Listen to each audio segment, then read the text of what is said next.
अबला समझकर, तूने मुझे छेड़ा अबला समझकर, लेकिन मैंने तुझे पीटा तबला समझकर।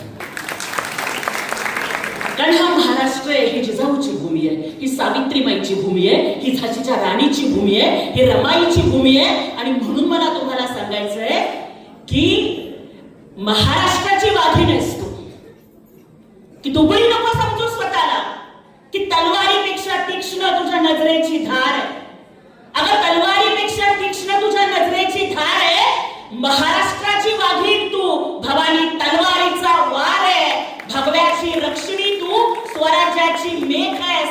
आणि अबला नको समजू स्वतःला, तू आई जिजाऊची लेक आहेस। हे आम्हाला या साताऱ्यातल्या, फलटण मधल्या आणि महाराष्ट्रातल्या प्रत्येक माता भगिनीला सांगायचंय। आणि इथून पुढं कुठल्याही लेकीला आत्महत्या करायची वेळ येऊ नये, यासाठी शिवसेना, आदरणीय उपमुख्यमंत्री एकनाथजी शिंदे साहेब असतील, आदरणीय शंभूराजे असतील आणि आमचे तमाम शिवसैनिक असतील, शिवसेना हे महिलांचं माहेर म्हणून काम करेल। आणि यासाठीच लाडक्या सुनेचं रक्षण हे शिवसेनेचं वचन म्हणून, जसं लाडकी बहीण म्हणून 1500 रुपयाची ओवाळणी दिली, त्याच पद्धतीनं लाडक्या सुनेचं रक्षण करण्याची जबाबदारी सुद्धा शिवसेनेनं घेतली।